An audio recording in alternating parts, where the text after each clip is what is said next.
Good morning, class 8.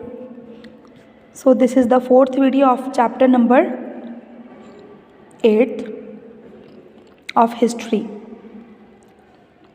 Civilizing the native, educating the nation. And the topic is education for commerce. तो देखो इस topic को अभी हम डिस्कस करने जा रहे हैं कि कॉमर्स की जो एजुकेशन है वो किस तरीके से दी गई. So in 1854, the Court of Directors of the East Indian Company in London sent an educational dispatch to the Governor General in India. कि 1854 में क्या हुआ, जो भी कोर्ट ऑफ डायरेक्टर्स हैं ईस्ट इंडिया कंपनी के लंदन में, उन्होंने एक एजुकेशनल डिस्पैच दिया गवर्नर जनरल इन इंडिया को, इशूड बाय चार्ल्स वुड, जिसको चार्ल्स वुड ने इशू किया, the president of the board of control of the company, जो कि board of control of the east India company के president थे Charles Wood. उन्होंने issue करके एक ये डिस्पैच दिया, एजुकेशनल डिस्पैच. ठीक है,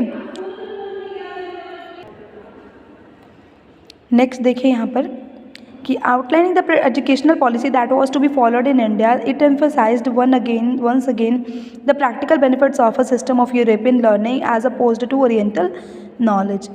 तो जो भी आपका एजुकेशनल पॉलिसी थी जिसको इंडिया में फॉलो किया जाना था, और सबसे ज़्यादा यहाँ पर क्या था, इसका जो एम्फसाइज था इसके ऊपर था कि जो भी प्रैक्टिकल बेनिफिट्स है ना यूरोपियन लर्निंग के, वो सबसे ज़्यादा इंपॉर्टेंट थे कि उनको इंडिया में भी लाया जाए. देखो जो बाहर के देश है वहाँ पर क्या है, प्रैक्टिकल नॉलेज वहाँ पर ज़्यादा दी जाती है, लेकिन इंडिया में क्या है, ओरिएंटल नॉलेज ज़्यादा है. मतलब नॉलेज है पूरी, पर प्रैक्टिकली उसको वर्क कैसे करना है, इस चीज़ की इंडिया में बहुत ज़्यादा कमी है.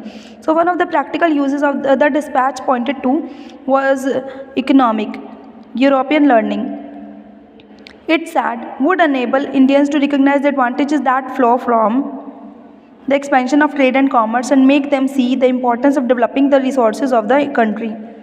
ठीक है, तो यहाँ पर क्या कहा जा रहा है आपका कि सबसे ज़्यादा जो प्रैक्टिकल यूज़ है कि यूरोपियन लर्निंग का जो प्रैक्टिकल यूज़ है कि किस तरीके से इकोनॉमिक्स को यूज़ किया जाना चाहिए, कि हमारी इकोनॉमी में, हमारे कंट्री में क्या क्या किया जाना चाहिए. सबसे ज़्यादा क्या कि ट्रेड और कॉमर्स के जो एडवांटेजेस हैं वो किस तरीके से हमारा देश ले सकता है, ये सबसे ज़्यादा ज़रूरी था यहाँ पर बताना.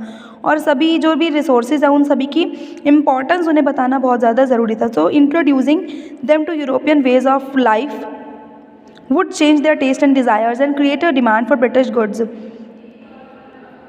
तो जो यूरोपियन वेज़ हैं हमारे भाई जीने के जो तरीके हैं अलग किए जाने थे. इंडिया मतलब इंडिया के जो जीने के तरीके, जो लिविंग स्टैंडर्ड है वो बहुत ज़्यादा पिछड़ा हुआ था, तो इसको इसमें बहुत ज़्यादा सुधार किया जाना था.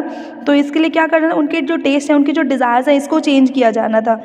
तो इनके और साथ में जो ब्रिटिश गुड्स है कि जो बाहर के गुड्स हैं उनके लिए उनकी डिमांड क्रिएट करनी थी, ताकि इंडियंस जो हैं उनसे ब्रिटिशर्स से अपने गुड्स इंपोर्ट करवाएं. और Indians would begin to appreciate and buy things that were produced in Europe. वो क्या चाहते हैं कि यूरोप में जो भी जितने भी गुड्स वगैरह बन रहे हैं उन सब की अप्रिसिएशन भी हो और साथ में उन चीज़ों को इंडियंस परचेज भी करें साथ में. So Wood's despatch also argued that European learning would improve the moral character of Indians.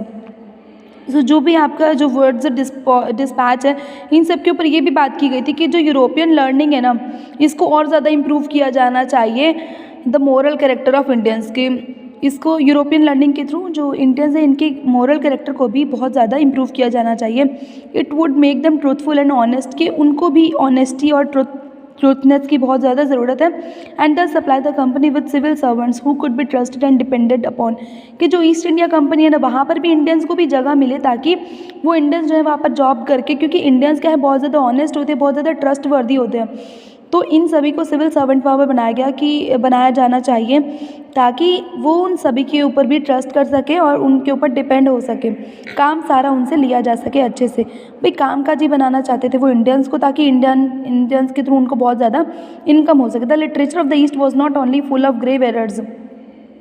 तो ये जो ईस्ट का, ये जो पश्चिमी मतलब जो लिटरेचर ऑफ द ईस्ट है वो सिर्फ और सिर्फ एरर्स ही नहीं थे वहाँ पे, इसके साथ यहाँ पर एक sense of duty and commitment to work, ये सब चीज़ें भी थी. It could also not instil in people a sense of duty and commitment to work, nor could it develop the skills required for administration.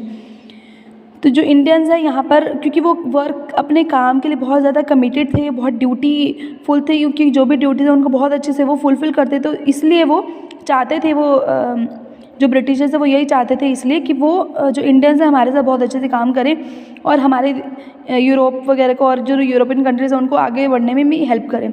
तो following the 1854 dispatch several measures were introduce by the British. तो Britishers के through बहुत ज़्यादा अलग अलग major जो है इस टाइम पे किए गए। Education departments of the government were set up to extend control over matters regarding education. तो एजुकेशन डिपार्टमेंट जो है गवर्नमेंट के थ्रू बहुत ज़्यादा कंट्रोल वगैरह यहाँ पर किया गया कि एजुकेशन के लिए बहुत ज़्यादा अच्छे से यहाँ पर हर चीज़ की सब जो फैसिलिटीज़ है वो होनी चाहिए। Steps were taken to establish a system of university education के यूनिवर्सिटी एजुकेशन जैसे ग्रेजुएशन, पोस्ट ग्रेजुएशन, ये सब भी सभी पर्सन्स को दिया जाना चाहिए। 1857 में फिर क्या हुआ, while this sepoys rose in revolt in Meerut and Delhi, universities were being established in Calcutta, Madras and Bombay. क्योंकि मेरठ और दिल्ली में क्या हुआ था एट दैट टाइम जो मतलब लड़ाई वगैरह शुरू हो गई थी, उन्होंने अपोज करना स्टार्ट कर दिया था सिपाहियों ने। तो इसलिए जो यूनिवर्सिटीज़ है ये सबसे पहले कहाँ बनाई गई, आपकी कलकत्ता में, मद्रास में और बॉम्बे में बनाई गई। Attempts were so also made to bring about changes within the system of school education. और साथ में जो स्कूल एजुकेशन है इसमें भी अब फ़र्क बहुत ज़्यादा किया जाना था। अब यहाँ पर जैसे आप देख रहे हैं कि बॉम्बे यूनिवर्सिटी है 19th सेंचुरी में आपकी। After that we have a small topic here that an argument for European knowledge. तो यूरोपियन नॉलेज के लिए एक छोटा सा हमारे पास आर्ग्यूमेंट है। Wood dispatch of 1854 mark the final triumph of those who opposed oriental learning, it stated. तो ये जो वुड्स डिस्पैच थे 1854 में, इन्होंने क्या बताया ऐसा कि इन्होंने ओरिएंटल लर्निंग यानी कि जो इंडियंस की जो लर्निंग थी ये उनके अपोज क्यों थे, उनके खिलाफ क्यों थे ये।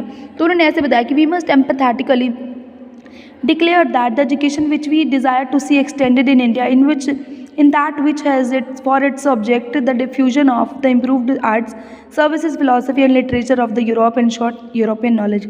तो वो यहाँ पर क्या कहना चाहते थे कि सिर्फ इंडियंस की ही स्टडी अच्छी नहीं है, क्योंकि इंडियंस को इसके साथ कुछ और सब्जेक्ट्स को भी इंक्लूड किया जाना चाहिए, जैसे आर्ट्स है, सर्विसेज। क्योंकि इंडिया में सबसे पहले ना आपका जो सब्जेक्ट्स होते थे ना वो सिर्फ संस्कृत और आपके जो और कुछ सब्जेक्ट होते पिछड़े सब्जेक्ट होते थे, ठीक है। इनकी मतलब वो सब्जेक्ट्स भी बहुत ज़्यादा ज़रूरी है, लेकिन उनके साथ ये जो आर्ट्स है, सर्विसेज है, फिलॉसफी है, लिटरेचर है, इन सब चीज़ों की भी बहुत ज़्यादा डिमांड होनी थी और इनका यूज़ भी बहुत ज़्यादा था। तो इन शॉर्ट वो क्या कहना चाहते हैं कि यूरोपियन नॉलेज को ही यहाँ पर एनहांस किया जाना चाहिए। नेक्स्ट टॉपिक आपका नेक्स्ट वीडियो में डिस्कस कर रहे हैं। So tell me if you have any problem.